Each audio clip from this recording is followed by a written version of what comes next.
Assalamualaikum warahmatullahi wabarakatuh. Saya Atar Fasli Maula dari kelas RPL 5 akan menjelaskan artikel sejarah yang berjudul Awal Kedatangan Manusia di Tanah Nusantara. Awal kedatangan manusia di tanah Nusantara. Bagaimana bisa manusia Indonesia begitu beragam? Jawabannya bisa dilacak sejak kedatangan manusia modern di Kepulauan Nusantara. Jembatan darat yang pernah menyatukan Jawa, Sumatera, Kalimantan dengan daratan Asia memicu kemungkinan datangnya manusia paling awal ke Nusantara. Yang pertama datang adalah Homo erectus lalu Homo sapiens. Kita tidak bisa lepas dari pengembaraan manusia di dunia yang semua datangnya dari Afrika. Kita adalah bagian dari dunia, kata Herawati. Bagi yang tak percaya teori evolusi, sesungguhnya DNA manusia menyimpan kisahnya. Apa yang ditulis tentang diri kita, itu tak ada salahnya. Kebenaran itu bisa dibuktikan. Menurut Hera, ada 3 cara mengetahui asal-usul dari bahasa ibu, budaya, dan tes DNA. Informasi dari genom adalah gambaran migrasi dan asal-usul moyang kita. Diawali Homo erectus. Ruli Fauzi menjelaskan, migrasi manusia paling awal Homo erectus ke wilayah Nusantara diperkirakan terjadi antara 1,8 dan 1 juta tahun silam. Namun masih banyak yang berbeda pendapat soal itu. Dari sisi arkeologis, keberadaan Homo erectus di kehidupan awal Nusantara dibuktikan dengan adanya temuan fosil yang tertua bertipe arkaik ditemukan di situs Sangiran, Sragen, Jawa Tengah dari 1,5 juta sampai 0,9 juta tahun lalu. Lalu muncul Homo erectus yang ciri fisiknya lebih evolutif. Dari 0,9 sampai 0,25 juta tahun yang lalu, fosilnya ditemukan di Sangiran. Selanjutnya tipe Homo erectus yang lebih progresif. Ya, hidup sekitar 150.000 tahun yang lalu. Fosilnya ditemukan di situs Ngandong, Blora, Jawa Tengah, Sambung Macan, Sragen, dan Ngawi, Jawa Timur. Menurut Ruli, melihat temuan yang beda tipe dan masanya itu ada indikasi evolusi regional. Namun sulit menentukan apakah migrasi berpengaruh dalam pembentukan tipe-tipe yang berbeda itu. Apakah perubahan lingkungan mendorong adaptasi dalam bentuk budaya dan evolusi fisiologis masih belum bisa dibuktikan. Pertanyaan besarnya lagi, apakah Homo erectus kemudian punah tanpa pewarisan genetik kepada populasi yang lebih modern? 2. Ras manusia modern. Teori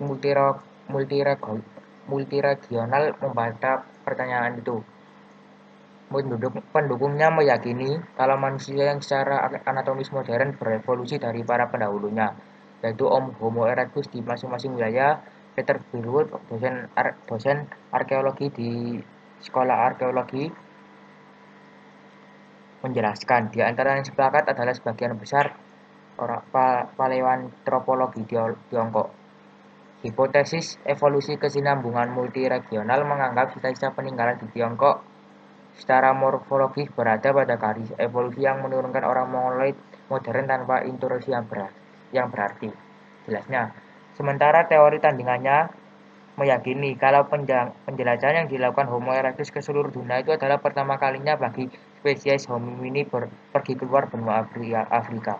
Ini terjadi sebelum kemudian leluhur manusia modern masa kini, yaitu Homo sapiens, meniru penjelajahan besar mereka hingga sampai ke Nusantara dan menggantikan pendahulunya itu. Bukti yang jelas tentang gelombang pengelanaan Homo sapiens menurut Ruli berasal dari 40.000 sampai 10.000 tahun lalu dan 10.000 sampai 3.000 tahun yang lalu. Bukti-bukti tentang ini hanya ditemukan di situs tertutup seperti ceruk alami dan gua yang tersebar di perbukitan Kars. Hunian gua dan ceruk agaknya merupakan suatu tren baru, jelas Rudi. Contohnya adalah temuan kubur manusia berusia 9.300 tahun lalu dari Songterus, Gua Kars di wilayah Pacitan, Jawa Timur. Bukti kubur manusia lainnya juga ada di Gua Lawa, Ponorogo, Braholo, Gunung Kidul, dan Song Geplak, Pacitan. Menariknya, semua gua itu indikasinya ada populasi raja sama, Australomelanesid, dengan ciri kubur yang terlibat dan konteks budayanya pre-neolitik, jelas Ruli.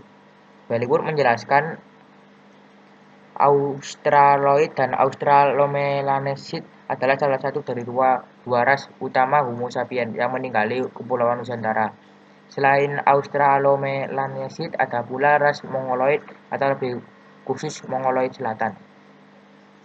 Cecep Eka Permana, arkeolog Universitas Indonesia,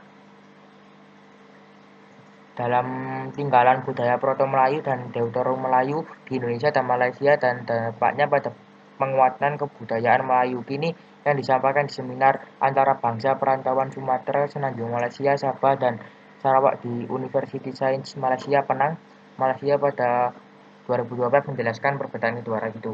Menurut Cecep, ras Australomelanesis antara lain memiliki ciri berbadan tinggi, tengkoraknya relatif kecil, berbentuk lonjong dengan dahi yang agak miring dan pelipis agak membulat. Lebar mukanya sedang, sementara mongoloid badannya lebih kecil. Tengkoraknya besar, berbentuk bundar dengan dahi lebih membulat dan pelipis tinggi dan persegi. Mukanya lebih lebar. Australomelanesis diduga telah ada lebih dulu di Nusantara sebelum kedatangan ras Mongoloid. Rudi menjelaskan, dalam perspektif biologi, keberadaan Mongoloid yang menggantikan Australomelanesis di Nusantara selalu dikaitkan dengan tradisi Neolitik dan diaspora penutur bahasa Austronesia. Ciri khas tradisi Neolitik misalnya gerabah dan beliung persegi, sementara diaspora Austronesia diperkirakan terjadi sekira 4.000 tahun yang lalu. Dirujuk dari web Historia. Kesimpulan dari artikel yang saya buat adalah dapat mengetahui ras manusia yang pertama kali datang di Indonesia, dapat belajar lagi terkait ras umat manusia, ras nenek moyang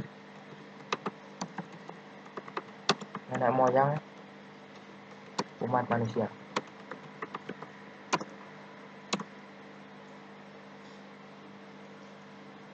Sekian dari saya, kurang lebihnya saya mohon maaf. Wassalamualaikum warahmatullahi wabarakatuh.